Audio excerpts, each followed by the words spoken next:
name's Taylor Lee. I work at Overture Buckhead South as the lifestyle coordinator, and if you've watched some of my videos in the past, you'll notice that this time I'm not alone. I actually have somebody with me. Do you want to introduce yourself?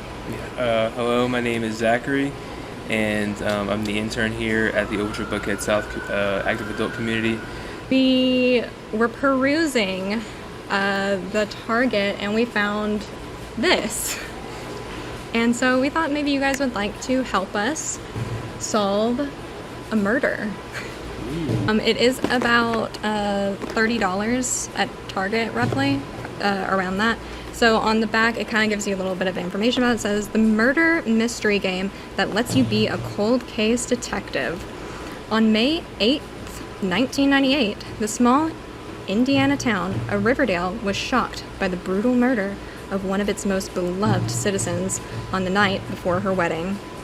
The victim, Harmony Ashcroft, was murdered in the parking lot behind a restaurant during her own wedding rehearsal dinner. Oof. The weddings. They're always killer.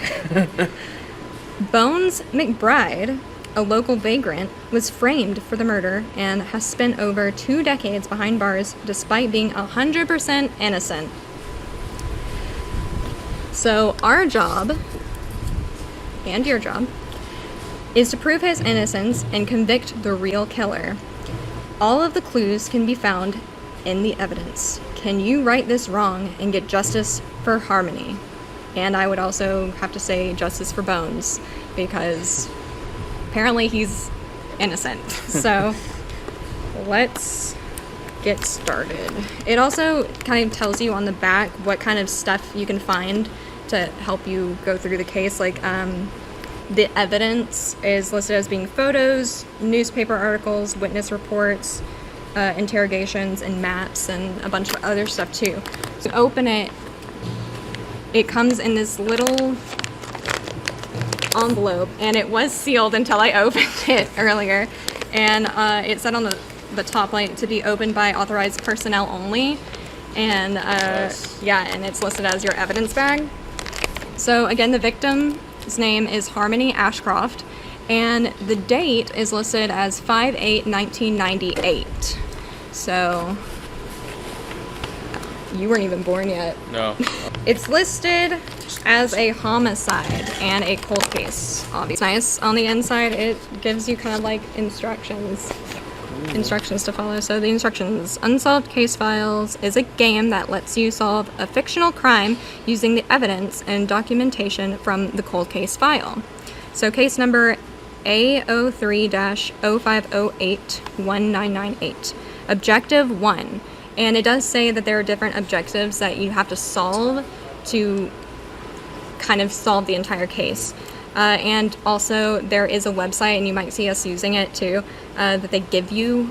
So if you get stuck, it has like little helpful hints and clues, so you can go on the website and look at those helpful hints and clues. You can also check your investigative skills to see what the answer for that objective was, and inevitably at the end you can also check to see if your conclusion is also correct. So if you solved it correctly, I guess you could say. And then after we complete the first objective, we can open up the envelopes. This one specifically after objective 1, this one after 2, and this one after 3. So once we get those answers, we can get the envelopes opened up. All right, so objective number 1, prove Bones is innocent. When you can prove Bones is innocent, visit the website to verify it, and then it gives us the website name. And then after proving Bones could not be the killer, you may open bonus envelope A, just like Zach said. This is a photo of our victim. Gorgeous, gorgeous. Her necklace is turned around in this picture, so that makes it a little more seeming realistic. This has photos from the investigation. Where'd you go? Oh no. So this is what we opened up to. What a lovely photo. Yeah, first one we see. Okay, so, and it has the timestamp on it, and this may be the alleyway she was. Okay, pay attention to the photography studio. that's listed on this photo, because you never know, maybe he did it. So let me see. So this is gonna be Harmony Ashcroft. where? Because I want to make sure I spell the victim's name right. It's right there on the box. Harmony Ashcroft. Oh. Yeah. This is Officer Kent Grayson. Let's see. And this is going to be part Keep all the names over here. A. Wiley. So Big Dog Bryson. So we know that she was killed on, so date of death was January, February, March, April, May. That's the 5th months on the 8th of 1998. Cheryl Pratt. In part A. Miss McCoy.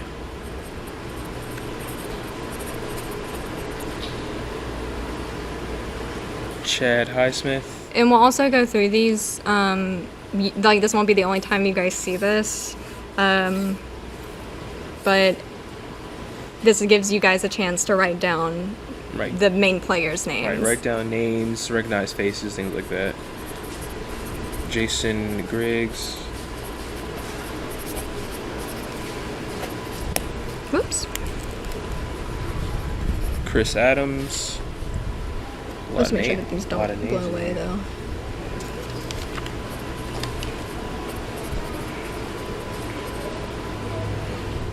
Admiral Joseph Arthurson.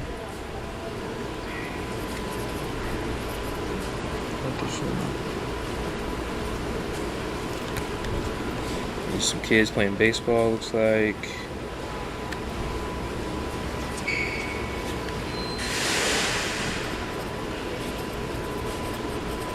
Guess this is her wedding ring.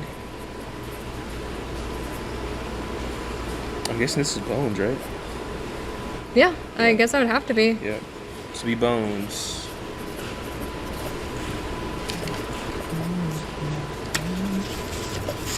Because these are time stamped. Let's focus on, as we said, the first thing that you see when you open the photo evidence is her body. And then it's followed by a photo of the restaurant and also the alley. So like Zach was saying, this will now make a little more sense. Like we assume that she was found in the alley or somewhere by the alley. What I noticed on the photos is all of them are date and time stamped. All of them have the same day on it, May 8th, 1998, but they all have different time stamps. And that goes to me saying I don't know what a crime scene photographer would take pictures of first. Personally, I would assume maybe the body, but maybe they would take those next. And I also don't know how many photographers they have on the scene, but in the corner, this was the first one taken. Because if you look at the time stamp, it says 9:38 p.m. The next photo that was taken was the one of the alley. And I'm assuming that's the alleyway, like where the restaurant is. Yeah. And it says 9:43 p.m. You also notice like a car pulling away, like there's somebody in that car, but don't know if that really means anything. But you also notice right here that it looks like somebody just drove by. Don't know if that means anything or not, just making observations. But the photo of her body that was the last thing taken. It says 9:48 p.m. And I don't know if that was to give like crime scene technicians the time to like get fingerprints and other stuff, or That's a little strange. You would think the body would be the first picture taken. But the other thing too is that we might be looking at is maybe a security camera footage, and maybe that's why it's before. So like this is to say like, hey, this was the only security camera that we had, or what have you. Or in the area, yeah. But there are some people in the background of that photo. It's really, really, really hard to tell. But like right there, you can see, I think maybe 3 people. And the person in the middle they do appear to be wearing like a lighter colored garment. And if you look at her picture, she is also wearing a light-colored shirt, or lighter than what these people were wearing. And that might not have anything to do with anything either, for all I know. But, you never know. So, this was the photo of the ring. And it has an engraving on it that says, "Till death do we part." And for article, I think I'm jumping ahead. There's a lot on it. Yeah, there is. And it just says, "Local child psychologist murdered." So now we know what she did. So I'm going to write that down too. So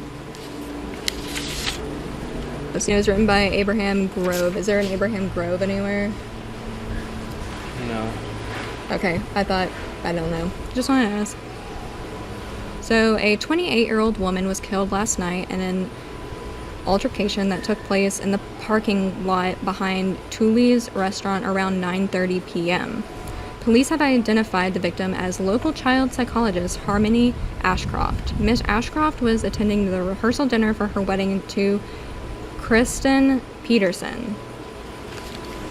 So Christian Peterson is her fiance. Yeah.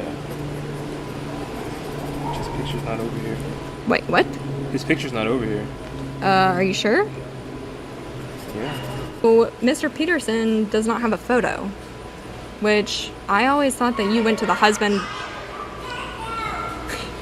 I thought that you always went to the husband or significant other first. Yeah. With these things, but anyways, so basically she was murdered.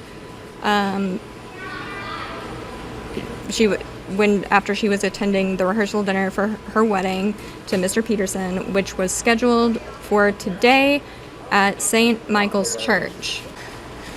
So the day of the wedding was Saturday.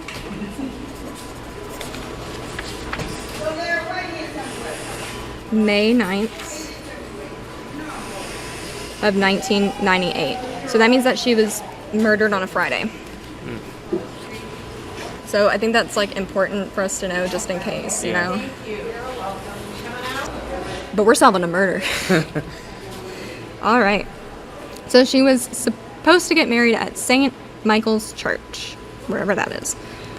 Police investigators have determined her death to be the result of a blunt impact to the head. So according to Detective Jack Stason, where he at?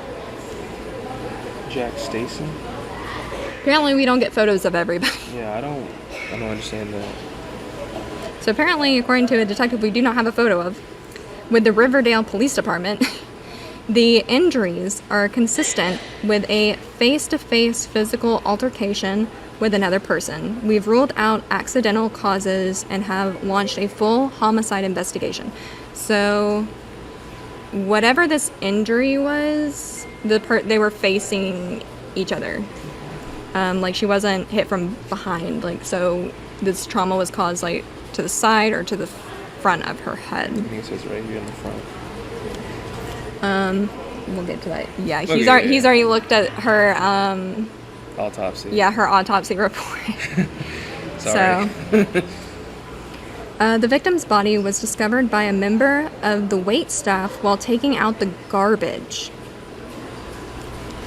He rushed inside to inform the wedding party, resulting in a massive panic as about 30 people rushed toward the back parking lot to help the victim. That is a lot of people in and out of that crime scene area all at once. Why would he do that, though? Why wouldn't he call the police? How did he know that she was with the wedding party? It doesn't have a name of who he was? It doesn't have a name in there? I haven't come across it yet, but I mean, I guess you're gonna notice. I guess you would kind of notice a massive party of 31 people all together, including her. Yeah. 30 people in general. But I don't know. Like, if I found a body, especially of somebody who I thought was dead, yeah, and not just unconscious, I would be calling. I don't know. It's hard to say because... I mean, it makes sense, though. You would want to tell the party and then call the cops. Yeah, but what if you didn't... How did you know that she was You know what I mean? Like, I don't know. Yeah. I would be calling 911 immediately while going into the restaurant, Yeah. I guess. Because I'm assuming cell phones. I don't know. You know what they say about assumptions. Anyways, eyewitnesses report several members of the party attempted to provide medical attention and administer CPR, but it was clear that they were too late. According to reports, Ashcroft and Peterson left the restaurant to get some gifts out of the car and never returned. What? So she and her fiance left. They left the restaurant together to get some gifts out of the car, and neither of them came back.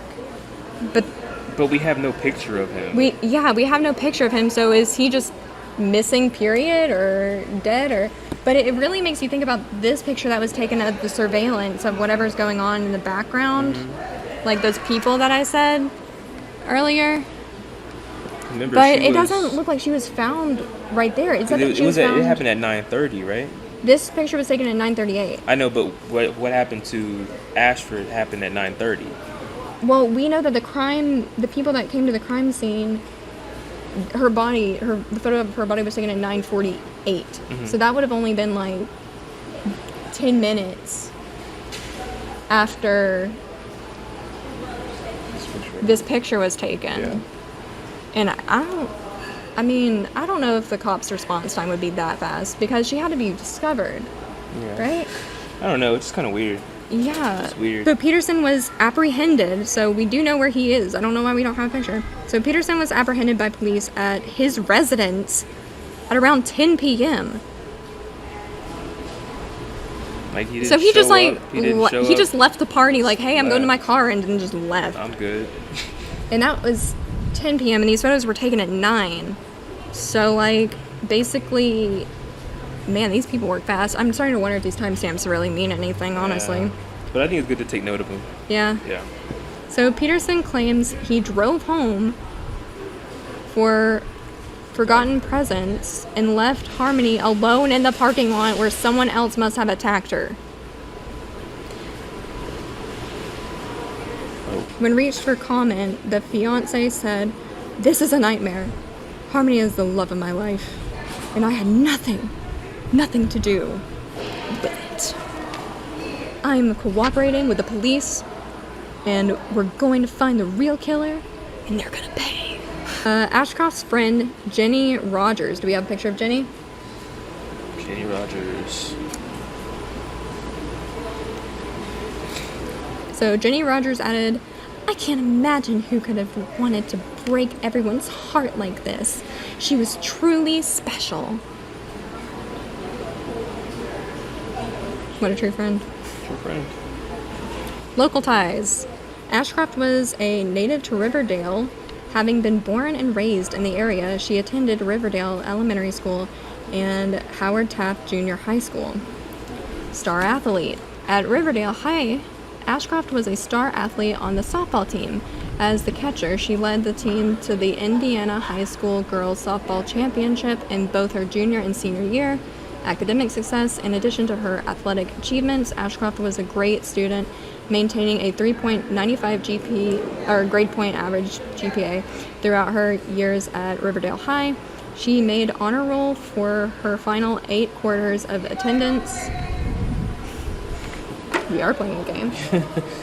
Class members recall the young Ashcroft as a bright, warm girl who would happily put the needs of others above her own. Everybody loved Harmony, says classmate Gina Spears. Do we have a picture of Gina? No. Gina Spears, again, said everybody loved Harmony. She had a sweet way about her that made it impossible to ever get upset at her. She was amazingly smart, but humble about it. Okay.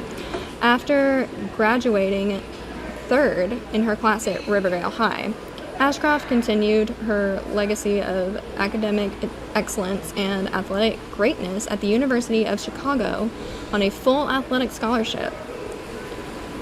So, child psychology. As a psychology major at the University of Chicago, Harmony developed a keen interest in ways to help children develop.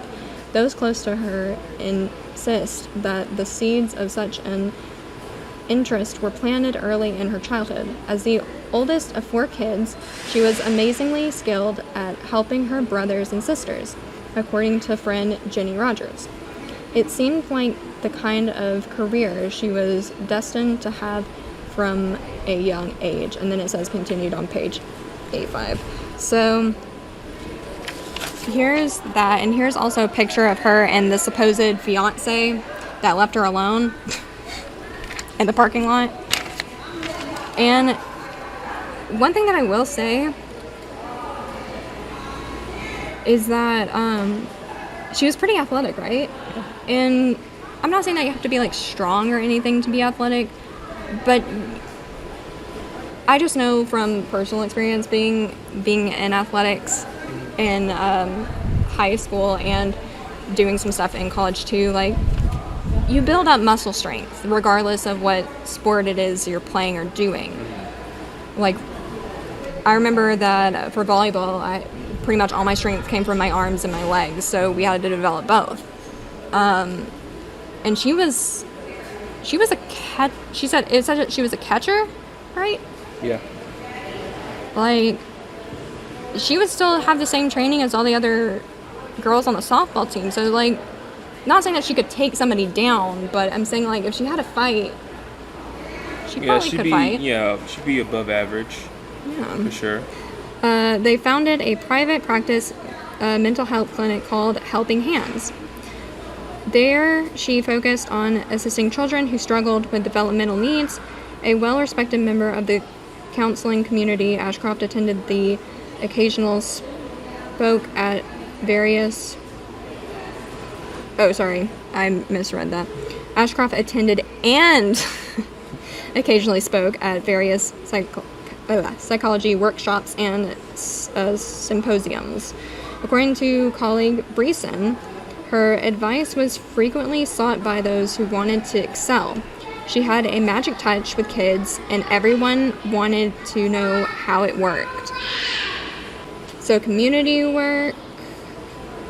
A beloved member of the community, Ashcroft was well known for her willingness to lend a hand to those in need. She was a frequent organizer of character events such as the annual Helping Hands softball game, and in 1997 formed the Coalition for Children's Rights, a nonprofit organization focused on helping disadvantaged youth within Riverdale and throughout Wilson County.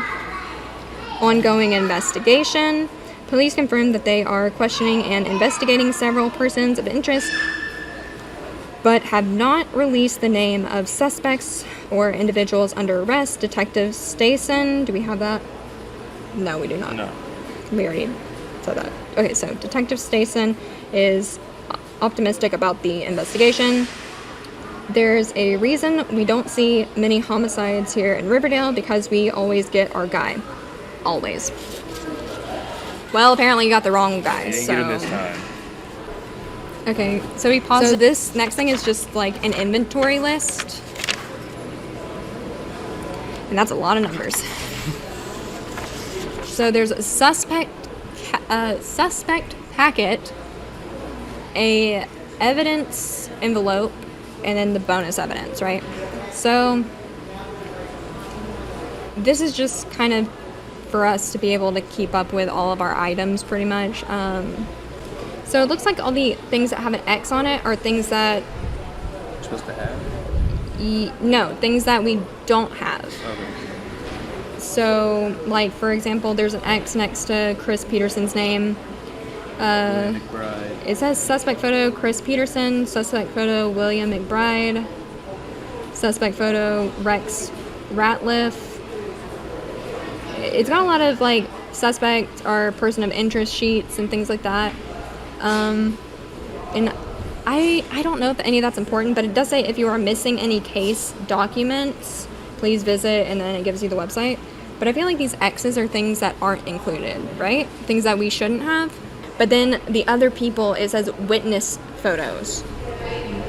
So I guess, And then also the bonus envelopes are the 3 envelopes that we have. yeah, like A, B, and C. Yeah. So we get to open those after we solve each part, Yeah. which at this rate should take us a little while.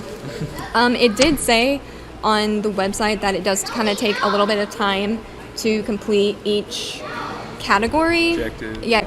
So now to the autopsy photo, which our report that you looked at before. Here it is.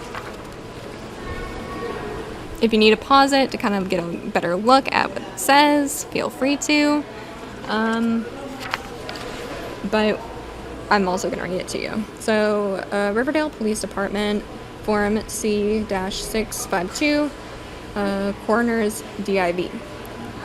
And then it gives the case number again. So, victim's name, Ashcroft Harmony. It matches up with the case number here too. Yeah, he was just saying that the case number listed on her file also matches the one in the photo. She's 28. Is that how old they said she was in the newspaper? Yeah, 28. She is Caucasian. She weighs 125 pounds, same as me. And her height is 5'4". Victim appears to be an average 28-year-old woman in good health. Which is Cool. good to note. Yeah. It means she can fight back. It also means that she didn't suffer from some kind of heart attack or something. External injuries. Blunt force trauma to right eye and So alters. anterior scalp. Yeah. So it also has it on the body diagram, which is helpful too. So like around this area, and it was listed as a skull fracture, which makes sense. So she could have How hard bled do you have out. to hit somebody to cause them to have a skull fracture? I would think pretty hard. It also depends on what You kind use. of what you're using. Yeah. Because like even just a simple fall on the ground, like depending on how much like How velocity, high up you how are. high you are up, or the angle, or if what you land on. Yeah. There's like so many different factors in that, but that is supposedly there should be some kind of murder weapon in here. So internal injuries, extensive skull fracture, and severe hemorrhaging over the right eye socket. So like this is my right, so right here. So that's probably what happened is that maybe she bled out, but they're really, and I'm taking this apart like it's supposed to be real, but What blood? I'm not really seeing any blood in these photos. So cause of death, blunt force trauma of the head. Victim died within moments of trauma.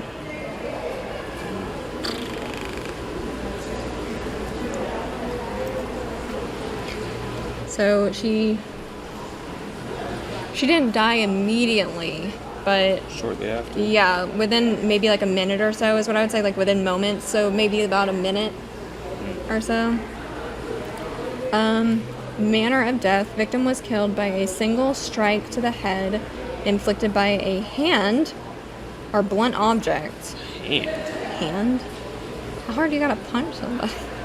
Okay, so the force and angle of impact indicate the murderer would need to be a left-handed or ambidextrous man or woman of considerable strength and height.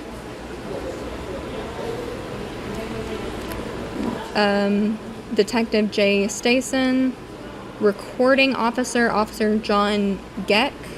Do we have that? No. Of course we don't. Typed by, we don't know, because it doesn't say. Date and time, 5/9/1998. So the coroner report was done the day after her death. The same day the newspaper article came out. Yeah. Interesting. Okay. So, routed by, we don't know. Coroner, Dr. Tom Ellison, MD. I don't think we have him. Further action, no. Received by Stason.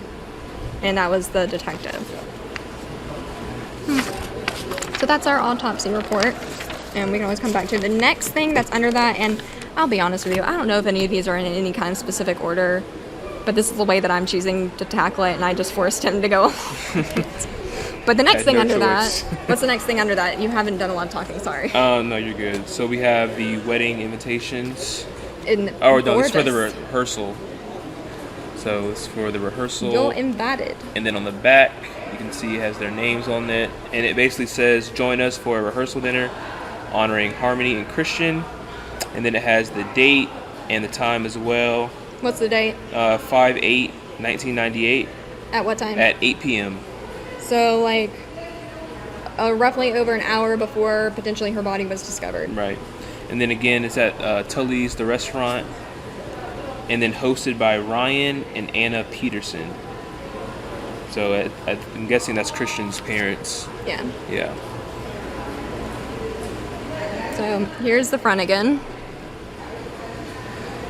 Same picture that was on the newspaper article. And then here's the back information, in case you want to like write all that down too. Here you go. You can put that over there somewhere with the ring, I guess. Yeah. So the next article is Riverdale Police Department evidence / property custody document. So receiving is Riverdale Police Evidence Department, location Riverdale Police Headquarters, name of person from whom received William Bones McBride. So we're getting into like his stuff then. So the address is 423 Main Street, Riverdale, Indiana 43286. So location from where obtained, found in William McBride's hand in Grant Park. Okay, so the address must have been the police station address, right?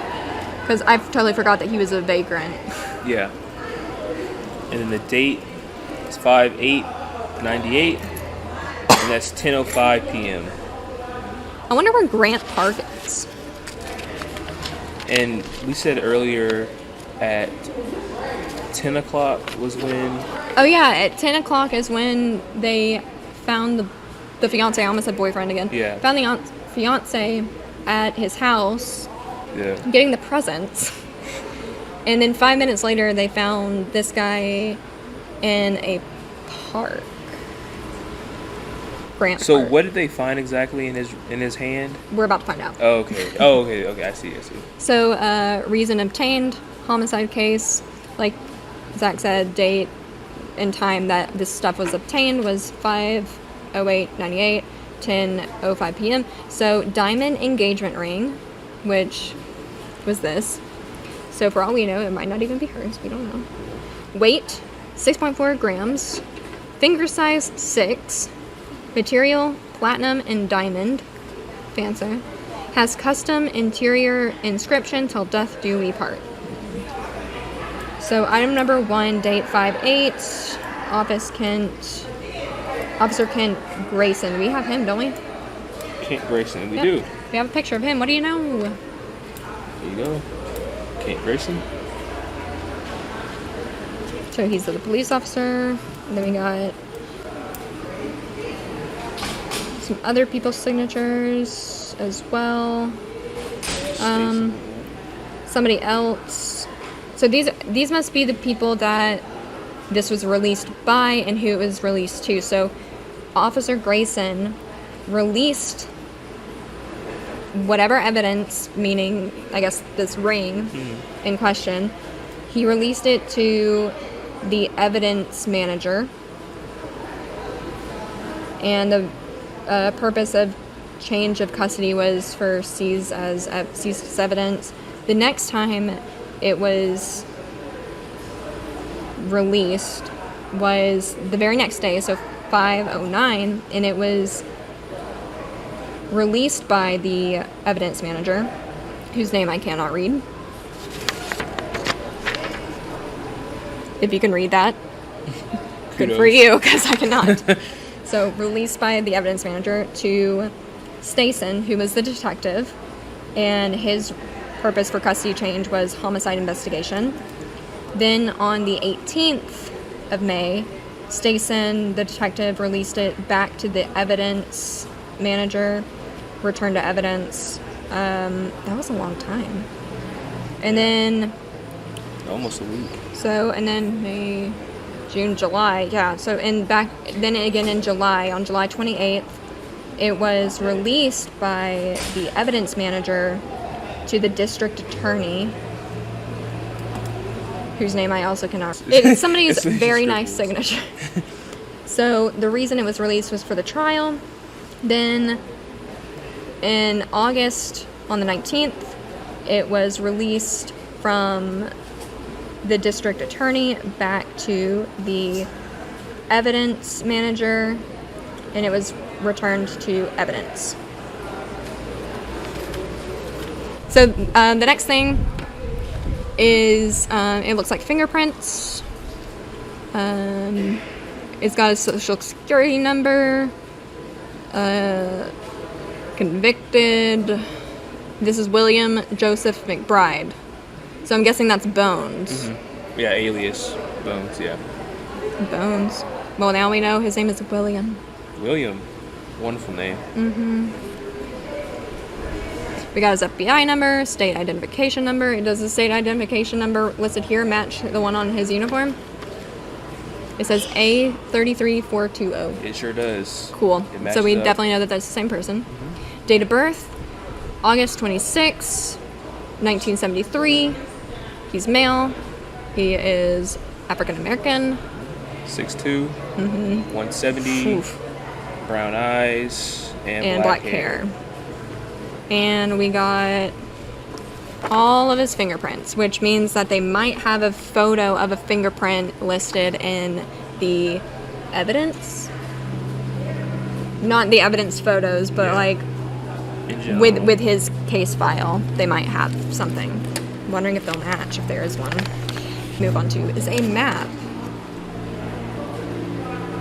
So, okay, this will definitely help because it's got like road names and stuff, and where different things were listed. So it just kind of gives us an idea of where Harmony and Christian's home is located.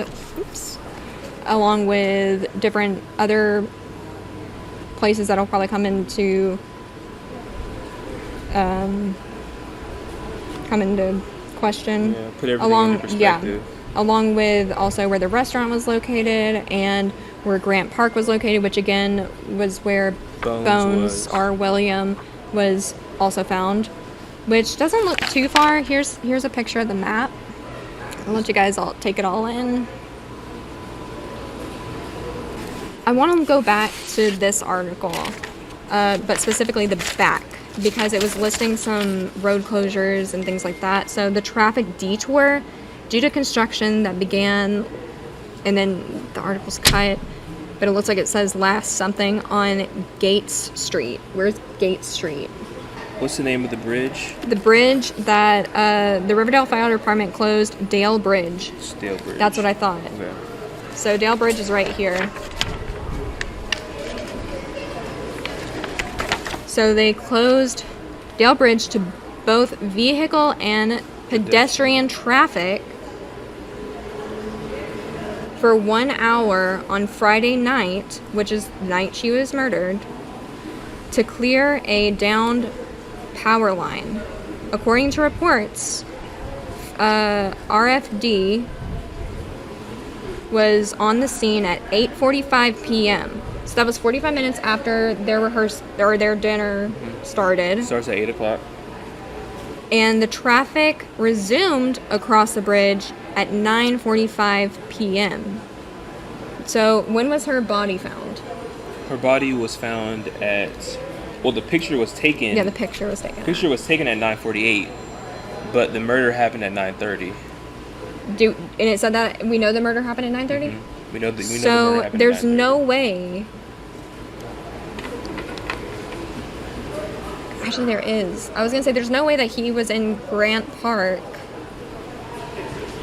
We don't know the walking distance. Yeah, that's the only problem. We don't know how long. I mean, we have this thing listed down here, but we also, I don't know how to use the mile marker.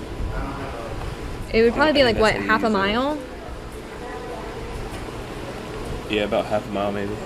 So it'd be like half a mile or so. Well, no. Actually, no. That's a mile. I bet because it's right here. Yeah. That's one. Yeah. So it's about like a mile and a half, or a half a mile to a mile or so. Yeah. Between where Bones was apprehended by the police and the restaurant where her body was found.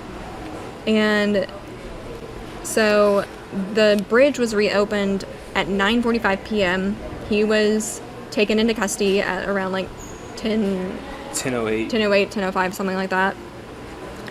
So that would have given him like roughly 20 plus minutes to get to where he was going. Mm-hmm. Before 9:30. It says Ashcroft and Peterson left the restaurant to get some gifts out of the car and never returned. That's all said. It never said the time though, right? No. But the altercation took place at 9:30, so we're assuming that that's like when the murder happened, right? Yeah. At some point, they had left the restaurant. They were already like an hour plus into their meal. And whenever they left, we don't know, but it was between, it had to be before 9:30 basically is when they both left the restaurant together. And Harmony and Christian's house is way up here on the map, and this is the restaurant. So I don't know how long it would take them to, or him, not them, she wasn't in the car obviously. I don't know how long that would take them, I said them again, him, how long it would take him to drive that distance, but I don't know. We got another article underneath the map, which is nice. Ooh, and then we get into the hour. Yeah. So what does the article talk about? So it says Bones McBride arrested for murder of Harmony Ashcroft. Was it written by the same guy? Right, and the author is Abraham Grove, Examiner staff writer, and we don't have him over here in our evidence photos. So the article says Riverdale, a 24-year-old man, William Bones, William, aka Bones McBride, has been arrested for the murder of local child psychologist Harmony Ashcroft. According to law enforcement authorities, the assault took place after a demand for money and a brief struggle with the victim. It also appeared that the victim's engagement ring was taken during the course of the violent encounter.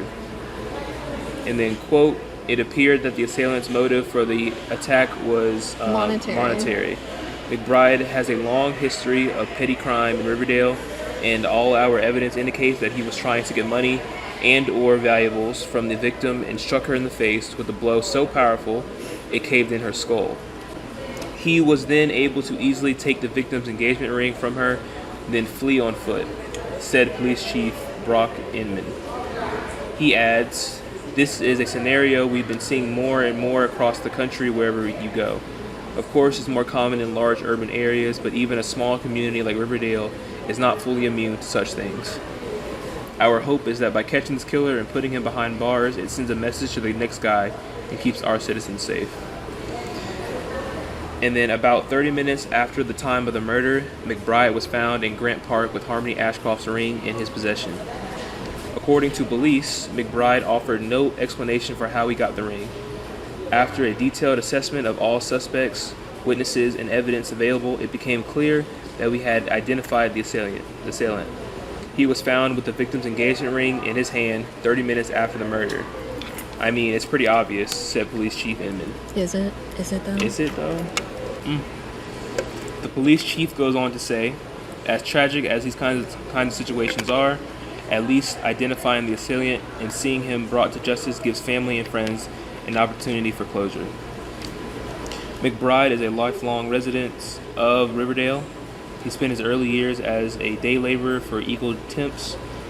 He has also been briefly employed as a janitor in Ralph's Cafe and a driver for Rusty's Pizza. When asked for a comment, McBride denied any involvement in the murder. Ashcroft was also a native to Riverdale. She attended Riverdale Elementary School, Howard Taft Junior High School, and graduated third in her class from Riverdale High in 1990. Looking at this article, this news article,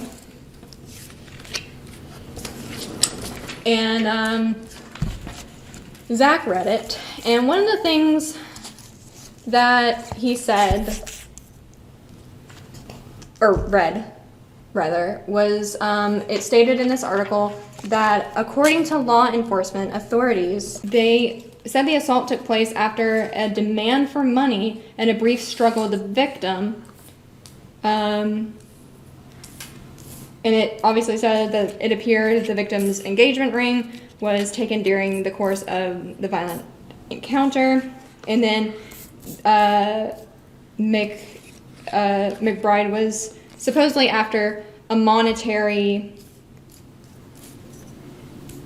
piece of something. So basically like anything that potentially could earn him money, pretty much anything of monetary value, right? So when you read that, I was like, well, most women carry a purse. Mm-hmm. And then it got me thinking about the body, right? There isn't a purse in the photo. And you can, at the same time, it never said anything about like anything else that was really missing off of her person. Right. I agree with you. I would assume that it had to be somebody close to her, right? Like somebody that she knew, because if they were close enough to give you blunt force trauma to the front of your head, so you're like looking at them. I mean, I guess he could have been like, hey, and when she turned around, but yeah, hit her. Because of how close the person was in proximity, and her being a woman and probably being cautious about where she was, because apparently her fiance decided to leave her alone in the middle of a back alley parking lot in the middle of the night. You're pretty aware of your surroundings, right? And you're not just gonna let any random person come up to you. The other thing too is like, if her fiance left to go back to their house to get presents, which I don't know why they were opening, like that story doesn't make sense to me. I don't know if it's really supposed to, but either way, he went to their house to get this thing, left her alone in the parking lot. She could walk back in, right? It wasn't that far of a walk. That means that somebody would have had to have been out there pretty much when like he was leaving. while he was leaving. I wonder how far away he had to go. Well, we remember we saw the map. The map, but I don't. It had did it have his house on it? Yeah, it has their house on it. Okay, house. Shortly. So we were just talking about the distance between Harmony and Christian's house, along with the restaurant. About that far, there's the restaurant, and there's their house. Zach was just asking because he was like, I don't know how far that is. And I'm looking at the map and I still couldn't tell you how far that is, but it looks pretty dang far. Well, if he's in a car, it'd be like... Yeah, but that would still take about a solid... 15 minutes, you think? I don't know, like... The suspect folders, or suspect information, so... Finally, we see a friggin' picture of Christian Peterson. The man of the hour. Yeah. We also have another photo of Bones. A photo of Rex Ratliff.